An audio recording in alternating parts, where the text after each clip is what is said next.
Hello everyone, today ay magluluto po ako ng bulalo. Ayan po yung mga pansahog ko, yung gabi at saka repolyo.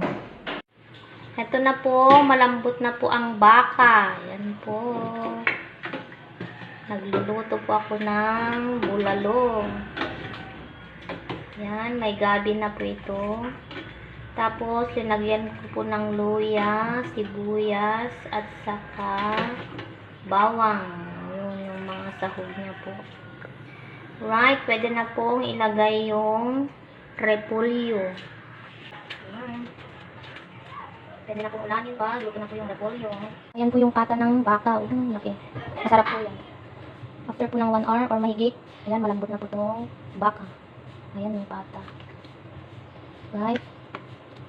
Lulutuin na lang natin yung repolyo. And then, it's ready to eat. Thank you again for watching. Thank you Lord for this blessing again.